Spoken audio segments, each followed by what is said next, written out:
नमस्कार। मैं सरला विजय सिंह सरल चेन्नई में रहती हूँ। मैं इग्नू की छात्रा हूँ। आज 2 मई 2022 को मैंने इग्नू से एमए हिंदी साहित्य में डिग्री हासिल की है, असिस्टेंट डायरेक्टर जरीना मैम के कर कमलों द्वारा। आज मैं बहुत खुश हूँ। मेरा सफ़र यहाँ तक कैसे पहुँचा, मैं थोड़ा आपको उस सफ़र में अपने साथ लेकर चलती हूँ। मैं एक गांव की रहने वाली, मेरा नाम सरला देवी। वहीं से मैंने 12वीं पास की और फिर मेरी शादी हो गई, क्योंकि वहाँ कॉलेज नहीं था गांव में, तो मैं आगे की पढ़ाई जारी नहीं रख सकी।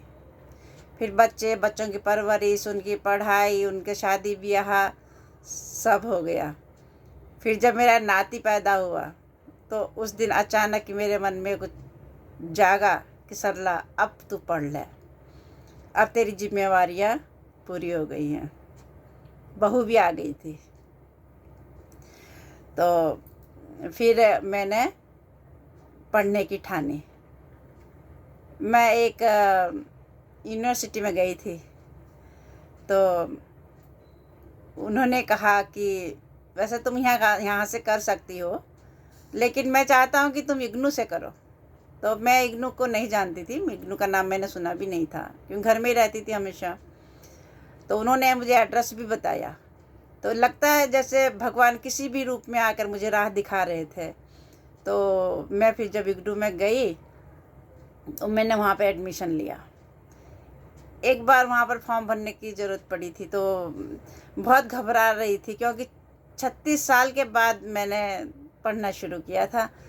तो डर रही थी कहीं फॉर्म गलत ना हो जाए। तो मैं जरीना मैम वहाँ पर थी, तब उस समय नंदनम में था ऑफिस। तो मैम ने बोला कि एग्ज़ाम कौन देगा। मैंने बोला एग्ज़ाम तो मैं दूंगी मैम, तो फॉर्म भरो। तो सच पूछिए कि मेरा कॉन्फिडेंट लेवल जो था उन्होंने बढ़ाया, और मैंने फिर वो फॉर्म भी भर दिया। मैं हृदय से मैम का आभार व्यक्त करती हूँ। वो चाहती तो मेरा फॉर्म भर सकती थी, मगर वो चाहती थी कि मैं खुद अपना कार्य करूं। तो मुझे बहुत अच्छा लगा, और मैंने 2017 के बैच में मैंने बीए की डिग्री हासिल की। ये डिग्री मैंने हासिल की थी 6 फरवरी 2018 को, और उसके बाद मैंने अपनी पढ़ाई को कंटिन्यू रखा इग्नू के द्वारा।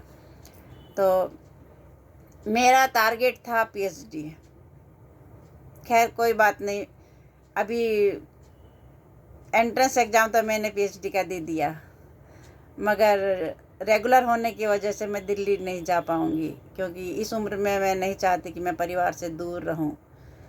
तो लेकिन मैंने एंट्रेंस एग्ज़ाम लिखा है पीएचडी का, और राहें और भी हैं, कुछ और करूँगी, पढ़ाई रोकूँगी नहीं मैं अपनी।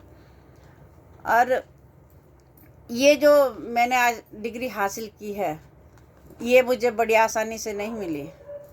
जब हमारे एग्ज़ाम थे सितंबर में, तो 17 से एग्ज़ाम हमारे शुरू थे, और 9 तारीख को मैं कोरोना को लेकर हॉस्पिटलाइज हो गई थी, पूरा परिवार मेरा। और 22 को हम लोग आए। तो मैं उस दिन, मेरी आंख से जब मैंने मैसेज देखा फ़ोन में कि 17 से एग्ज़ाम शुरू हैं, सच मानिए मेरी आंख से 2 बूंद आंसू टपके थे उस दिन, कि मेरा ये रह गई मैं एग्ज़ाम देने से। लेकिन अचानक मन क्या कि थोड़ा और पढ़ लो। तो जब वो पढ़ रही थी तो उसमें 5वां पॉइंट था कि जो किसी कारण नहीं दे पा रहे हैं वो फिर दे देंगे। तो हमारा जनवरी में, तो हमारा फरवरी में एग्ज़ाम हुआ, तो मैंने फरवरी में एग्ज़ाम दिया, पास हो गई। और मेन मेरा मकसद ये था पढ़ाई करने का, कि मैं चाहती थी कि मैं जो बच्चों को हिंदी नहीं आती है, उनको मैं हिंदी सिखाऊं। लेकिन 12वीं तक की पढ़ाई में मैं उतना कुछ ज्ञान उनको नहीं दे सकती थी, तो अभी मैं उनको अच्छे से पढ़ा सकती हूँ। और आज मैं एक एकेडमी से भी जुड़ी हुई हूँ, और उनके माध्यम से मैं बच्चों को, विदेश के बच्चों को भी, तमिलनाडु के बच्चों को भी मैं ट्यूशन पढ़ाती हूँ, हिंदी ट्यूशन। और मुझे बहुत खुशी रहती है कि जिन लोगों की भाषा हिंदी नहीं है वो बड़े ही बहुत कहना चाहिए कि दिल से पढ़ रहे हैं। जब बच्चे मेरे पास आते हैं तो उनको अ आ लिखना भी नहीं आता, बोलना भी नहीं आता, मगर कुछ ही महीनों में वो इतना सुंदर राइटिंग में लिखते हैं ना कि मुझे बहुत खुशी होती है। और मेरा यही था कि मैं अब जो भी मेरे पास अपने जीते जी बच्चों को बांट दूँ।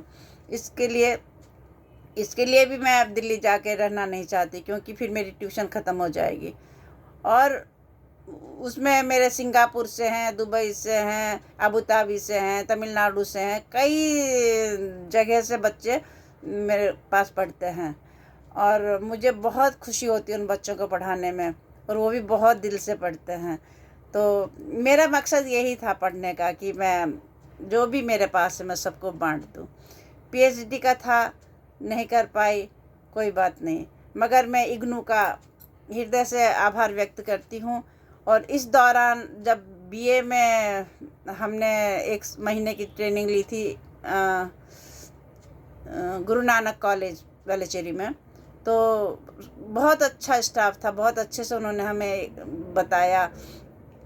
और जब एमए का 1 महीने का पढ़ाई का ट्रेनिंग था तो वो हमारा वहाँ पर था वैष्णव कॉलेज में, तो वहाँ भी सारे गुरुजी लोग बहुत अच्छे थे, एक से बढ़कर एक थे। तो सभी का हृदय से आभार व्यक्त करती हूँ। और अपने परिवार का, मेरा परिवार हमेशा मेरे साथ खड़ा रहेगा। तो मैं अपने पति का बहुत, उन्होंने कभी भी किसी कार्य के लिए मुझे मना नहीं किया।